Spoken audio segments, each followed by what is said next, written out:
Hello friends and welcome back to my YouTube channel. Friends, आज की इस video में हम आपसे बात करेंगे मैकबेथ के बारे में, जो शेक्सपियर द्वारा लिखी गई एक ट्रेजेडी है। मैकबेथ शेक्सपियर की 4 ग्रेट ट्रेजेडी में से एक है, जिसे 1606 में पब्लिश किया गया। और प्लेस की बात करें तो प्लेस है स्कॉटलैंड, जहाँ पे ये पूरा इवेंट होता है। मुझे तो शेक्सपियर के सभी सारे ड्रामाज में से सबसे हॉरर ड्रामा लगता है, जिसकी पूरी स्टोरी खून से लिखी गई है। तो कहानी के मेन मेन कैरेक्टर की ओर जरा मूव कर लेते हैं पहले। इस स्टोरी का हीरो है मैकबेथ, जो कि एक ट्रैगिक हीरो है क्योंकि एक ट्रेजेडी है। उसे थेम ऑफ ग्लेमिस, थेन मीन्स वहाँ का चीफ, या फिर थेन ऑफ कॉर्डर या किंग ऑफ स्कॉटलैंड, ये बाद में किंग भी बन जाता है। ये तीनों पद हैं इसके मैकबेथ के। शुरू में तो ये मतलब नोबल मैन है, लेकिन बाद में इसकी एम्बिशन इतनी बढ़ जाती है कि ये उसके लिए कुछ भी करने को तैयार है।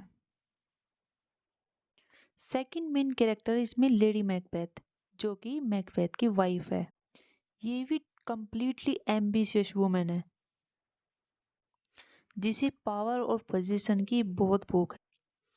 थर्ड मेन कैरेक्टर है किंग डंकन,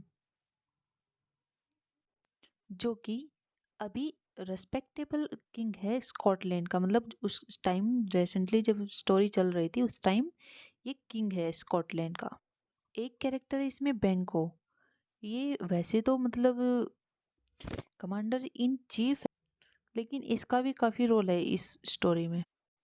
सभी कैरेक्टर को आप एक बार एक साथ देख लीजिए तो आपको ज़्यादा आसानी से समझ में आएंगे।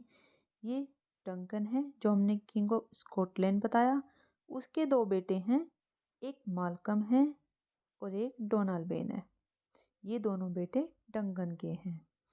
मेन हीरो जो हमने बताया आपको मैकबेथ है, उसकी वाइफ लेडी मैकबेथ है, जो है थेन ऑफ ग्लेमिस। अभी थेन ऑफ ग्लेमिस है, ये बाद में बनता है स्कॉटलैंड का प्रिंस। और थर्ड है हमारा, थर्ड हमने बताया था बेंको, जो कि कमांडर इन चीफ है, जिसका बेटा है फियंसे। एक कैरेक्टर है इसमें मैकडफ, जो कोर्ट पीपल है स्कॉटलैंड में। मैकडफ की वाइफ है लेडी मैकडफ। और एक पॉइंट रह गया था, एक बार एग्जाम में ये भी पूछा गया, मैकबेथ के जो फादर थे उनका नाम था शिनेल। तो चलिए कहानी स्टार्ट करते हैं। लेकिन वीडियो स्टार्ट करने से पहले अगर आपने हमारे चैनल को अब तक सब्सक्राइब नहीं किया तो प्लीज़ सब्सक्राइब कर लीजिए। मैकबेथ की स्टोरी एक वार से शुरू होती है, मतलब लड़ाई नॉर्वे और स्कॉटलैंड के बीच में। अब मैकबेथ जो है वो स्कॉटिस्ट है, लेकिन पता चलता है कि कुछ स्कॉटिस्ट वो चुपके से नॉर्वे के साथ है। फिर भी लेकिन जीतता स्कॉटलैंड ही है। इस जीत का क्रेडिट मैकबेथ को जाता है, क्योंकि उसने बहुत ही बहादुरी दिखाई थी। जीतने के बाद बेंको और मैकबेथ ये दोनों आपस में अपनी जीत के बारे में बात करते रहते हैं। तभी वहाँ पे वे क्या देखते हैं कि 3 चुड़ैलें उनके पास खड़ी हैं। मैकबेथ के पास आकर भविष्यवाणी करने लगती है कि तुम थेम ऑफ काउडर बनोगे और एक दिन तुम स्कॉटलैंड के राजा भी बन जाओगे। और बैंको के बारे में भविष्यवाणी करती है कि बैंको तुम राजा नहीं बनोगे कभी, लेकिन मैकबेथ के बाद मतलब जब मैकबेथ गुजर जाएगा उसके बाद तुम्हारा बेटा राजा बनेगा। वो दोनों उस टाइम तो उनकी बात पे हंसते हैं कि ये क्या क्या कह रही है कि मैकबेथ के बाद बैंको का बेटा राजा बनेगा, ऐसे कैसे हो सकता है। लेकिन तभी उन्हें खबर मिलती है कि जो डंकन है, फिलहाल जो सम्राट है स्कॉटलैंड का, उसने मैकबेथ को थेनो काउडर बना दिया। क्योंकि मैकबेथ की वीरता को देखकर डंकन बहुत ही खुश है, इसलिए उसने उसे थेनो काउडर बना दिया। अब पहली भविष्यवाणी तो वहीं पे ही सच हो गई। अब दूसरी भविष्यवाणी थी कि वो तो सम्राट भी बनेगा। तो उसके दिमाग में एकदम से डंकन को मारने का विचार आता है, लेकिन उस टाइम वो इस विचार को छोड़ देता है कि नहीं, ये गलत है, मैं ऐसा कभी नहीं करूँगा।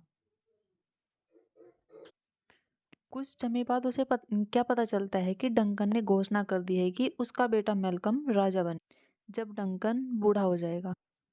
जब वो बात अपनी लेडी मैकबेथ को बताता है उन 3 भूतनियों की भविष्यवाणी के बारे में कि ऐसे-ऐसे कहा है कि मैं सम्राट भी बन सकता हूँ, तो अब वो रोज़ महारानी बनने के सपने देखने लगी है और इसके लिए वो किसी भी हद तक जाने को तैयार है, किसी की भी हत्या करने को तैयार है।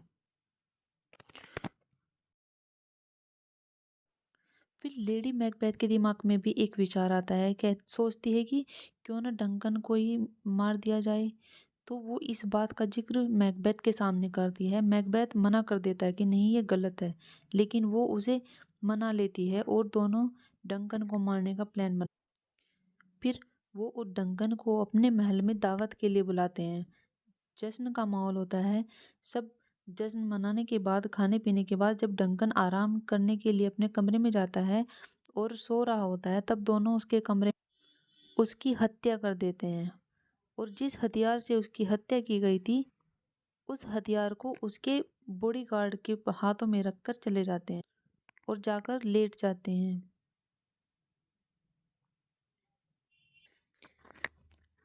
अगली सुबह को मैकडफ के साथ कुछ लोग आते हैं, तो वो देखते हैं कि डंकन मर चुका है। तो वो इमरजेंसी अलार्म बजाते हैं। सब लोग इकट्ठे हो जाते हैं। डंकन को देखने उसके दोनों बेटे भी आते हैं, तो वो देखकर डर जाते हैं। वो सोचते हैं कि जैसे ही तुम्हारे पिता की हत्या कर दी है, शायद तुम्हारी भी हत्या ना हो जाए। तो ये देखकर वो डरकर भाग जाते हैं। इससे सब लोगों का जो शक है उन दोनों की तरफ ही जाता है कि शायद इन्होंने अपने पिता की हत्या कर दी है राजपाट लेने के लिए। और डंकन का बेटा माल्कम इंग्लैंड चला जाता है भागकर। अब जब डंकन के दोनों बेटे ही भाग गए, विदेश में चले गए, तो अब किसको राजा बनना था? मैकबेथ को ही राजा बनना था। लेकिन बैंकों को मैकबेथ पर शक हो रहा था, क्योंकि बैंकों को जब 3 भूतनियों ने भविष्यवाणी की थी, तो बैंको उस टाइम उसके पास था और उसे सब पता था। उसे लग रहा था कि शायद मैकबेथ ने ही ये काम किया है। लेकिन बैंकों को ये नहीं पता था अब की बार उसकी भी बारी है, क्योंकि मैकबेथ को अब बैंकों से खतरा था। क्योंकि उन 3 भूतनियों ने जो भविष्यवाणी की थी उसमें कहा था कि बैंको तो राजा नहीं बनेगा, लेकिन उसका जो बेटा है फियांसे, वो राजा बनेगा मैकबेथ के बाद। अब मैकबेथ ने बैंको को और फियांसे को दोनों को मारने का प्लान बना लिया है। वे दोनों, मैकबेथ और लेडी मैकबेथ, फिर से पार्टी ऑर्गेनाइज करते हैं और उसमें बैंको और फियांसे दोनों को बुलाते हैं, जिसमें फियांसे बच के भाग निकलता है, लेकिन बैंको को मार दिया जाता है। मैकबेथ फिर से उन 3 चुड़ैलों के पास जाता है जिन्होंने भविष्यवाणी की थी।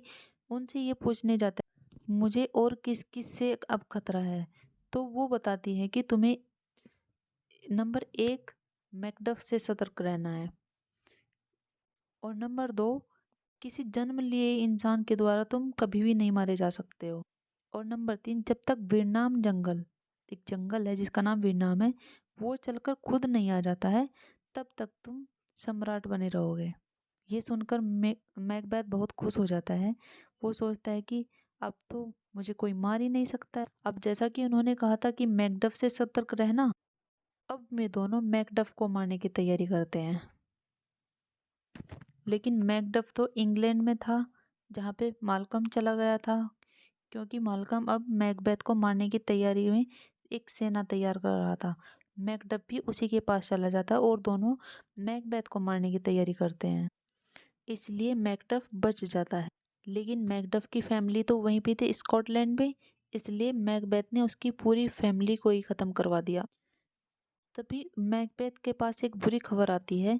उसे पता चलता है कि जो लेडी मैकबेथ है वो पूरी तरीके से पागल हो चुके हैं।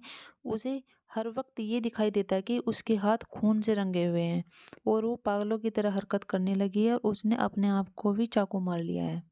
क्योंकि इतनी सारी हत्या करने के बाद उसे शायद उसके अंदर से कहीं गिल्टी फील हो रहा होगा।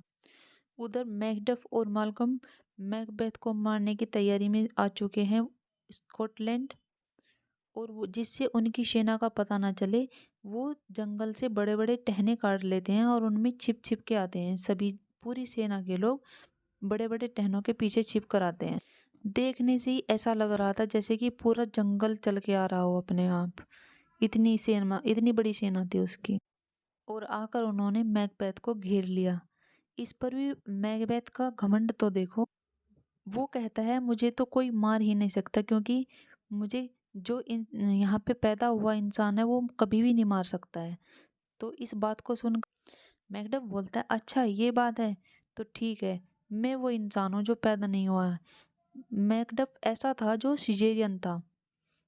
उसकी जब वो गर्भ में था उसकी माँ को कुछ प्रॉब्लम हो गई थी, इसलिए उसकी माँ के पेट को चीर कर निकालना पड़ा था। इसलिए वो पैदा नहीं हुआ था, वो सिजेरियन था।